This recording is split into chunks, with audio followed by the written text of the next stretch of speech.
Hi, it's Patsy. So I've come on now to do this hashtag Council of Seven, and it's by Ouroboros. I think that's how you say her name. I'm sorry if I've slaughtered it.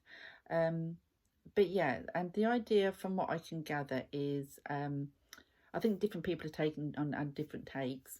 But my take on this was that you choose 7 tarot decks or oracles, but I've chosen tarot. 7 tarot decks that you would use for advice about your life, you know, about what's going on within you and that kind of stuff. And the reason why you chose that deck and what sort of personality that deck has, and you know the reasons why you chose it. So some of these decks won't surprise a lot of my subscribers.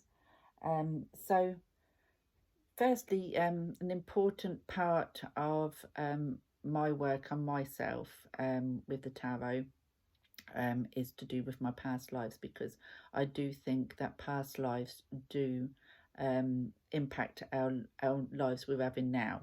And sometimes you just need some answers that you can't work out. You know, sometimes, you know, like I used to have this deep fear of water. I still have this fear of water. But large expanses of water, I was terrified. And my children grew up with a mother that used to scream and get away from the edge of the water, you know, because I was terrified that something was going to happen to one of them or me near the water. And when I've done past life readings, since I started doing them, it's shown that at least two of my lives died by drowning in water, you know, in water. So that is where my deep fear of water comes from. And I think we all have things like that in our lives that we can't put a finger on why we react the way we do to certain situations. And very often it's linked to our past lives. So the first tarot deck, which won't surprise anybody, is the Stretch Tarot. Because this is the tarot deck that I find connects to my past life more than any other deck that I've used.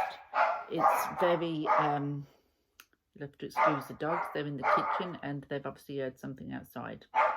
I think a lot of it is because of the imagery. It's got that past life, Victorian, Edwardian feel to it, and there's a good mixture of female, male images, and oh, dropping it all over the place, from different eras and all things like that. Oh, my fingers aren't working today. And I just find that these are really good for going deep into past lives. It shows things, you know, how you could have died and etc. But there's just something about this deck that speaks to me on a level of my past lives. So that is the first deck that I would have in my council of 7 who was advising me, because very often, like I say, there is times when you just need answers which you just don't, you know, there's no explanation for, and that very often comes from a past life. So that's my first member of my council of 7. On the same theme, sometimes I like to connect with my ancestors. Sometimes I like to get advice from my ancestors, and depending on how far back my ancestors are, I do use the Stretch Tarot for way back ancestors, you know. But if they're like my dad or my grandparents or what have you, then I will use the Everyday Enchantment by Poppy Palin. You'll probably see me do spreads with these. 2 seconds, I'm going to go and shut the dogs up. Won't be mine. Well, like that, they're now outside. That's the trouble with little dogs. They're so damn yappy. The Labrador never barks, very rarely, but the 2 little yappers, oh, they don't shut up. They're at the back. So hopefully now it'll be a bit quieter. Yeah, so when I want advice from my dad, my grandparents, you know, people who I would go to, you know, for advice, go and see for advice, no longer here, then I will pull this deck. And this deck is great for that kind of connection. This is all I use this deck for. I only ever use this to do that connection for myself or other people. And I have done spreads with this deck on here as well. But yeah, it's just one of those decks that talks to me of, there's so many people and so many scenes of everyday life in this deck that it connects really well to receiving them kind of messages. So that is my second deck. That would be in my Council of 7. And that's the Everyday Enchantment Tarot by Poppy Palin. And for a long time, this just sat on my shelves because I never used it. And then I just kind of thought, oh, I had this bright idea, that's what I would use it for. And I tried it and it worked really well.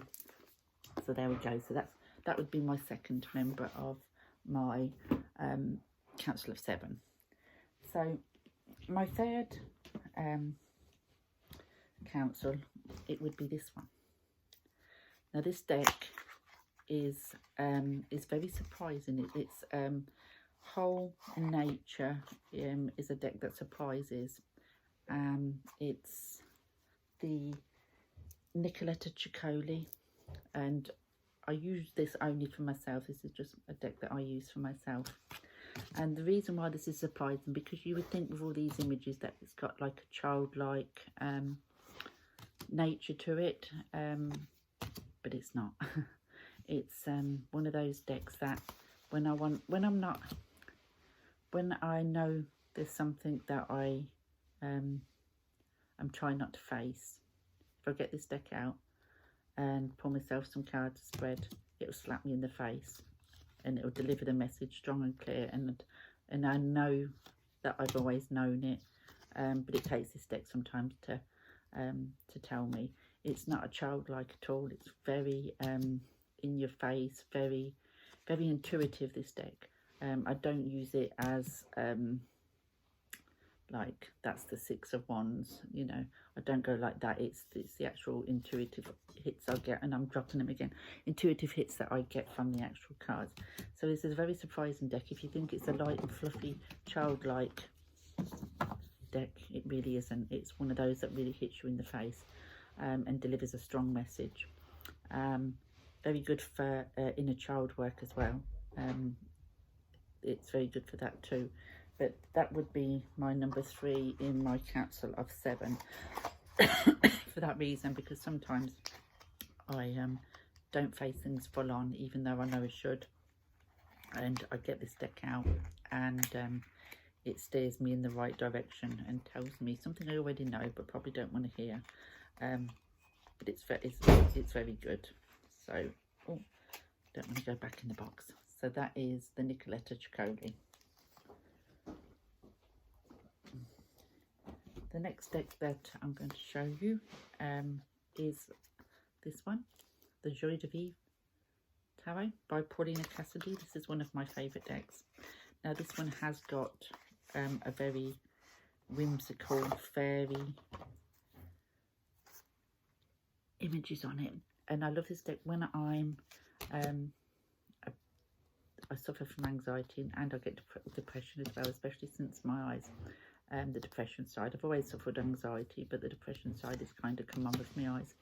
And when I want to do myself a reading, but I don't want any hard-hitting kind of images or messages, then I'll get this little deck out. It's so soft, so whimsical, so pretty and so fae-like. It delivers me the message I need to hear, but it's very gentle, it's very kind, and I just love it for that. It's just got such a wonderful soft, and I'm dropping them again, wonderful soft energy about it.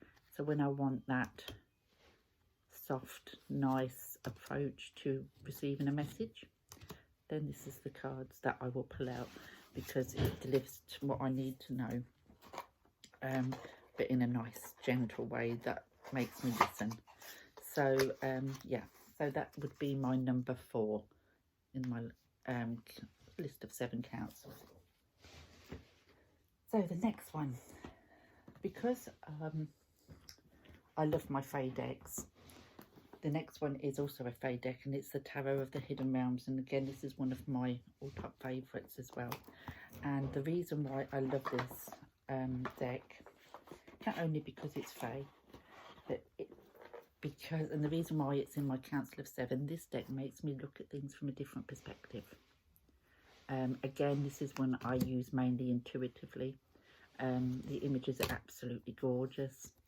But sometimes when I just can't work something out and I just can't seem to get to the grips of something, what's, you know, a situation or something what's going on, and I need, you know, to kind of work my way forward with, and I just can't seem to get the answers, then I get this deck out, because this looks at it, takes a look at everything from a completely different perspective. This goes real deep, and makes you think of things differently, and this is why I love this deck. It's very gentle, you know, it is very gentle in its delivery. I get an awful lot from the face expressions and the stances and the, you know, the surroundings in these decks. This is one of my all-time favourite cards. I think that is absolutely gorgeous. And there's the Hierophant and even the Emperor, you know. But the Empress is gorgeous too.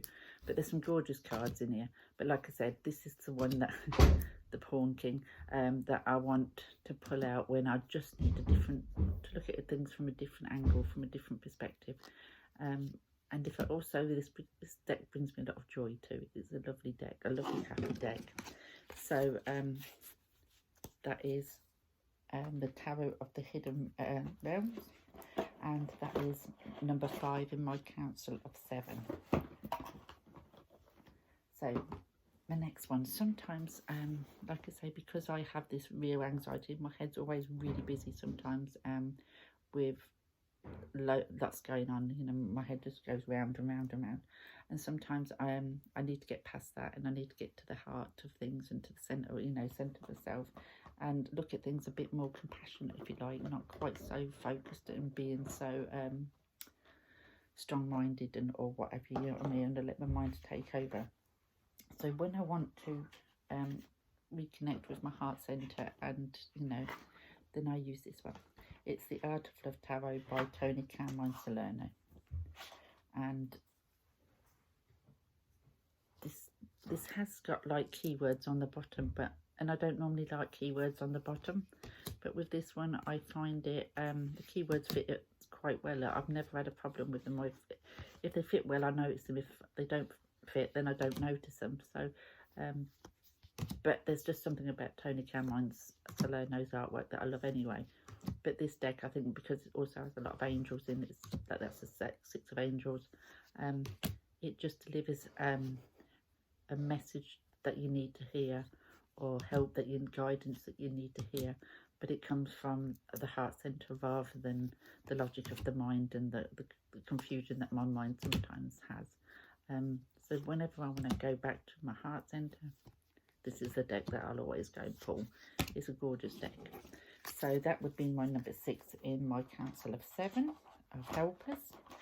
Oh, if I can get it back in the box. Oh, don't want to go back in. The only problem with that one is because it is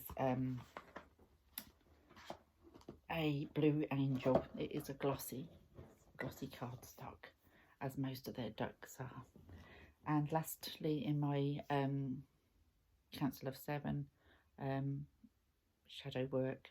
When I need to do shadow work, I haven't done any for a while, but when I need to do shadow work, I need to really dig deep and face some of the things, you know, that stop me from doing a lot of things now, sort of thing, you know, going real deep into it, and that shadow self of me. Then I know a lot of people don't consider this a tarot, but it's called the tarot, so I've used this one because this is one that I will pull, the Dreams of Gaia Tarot.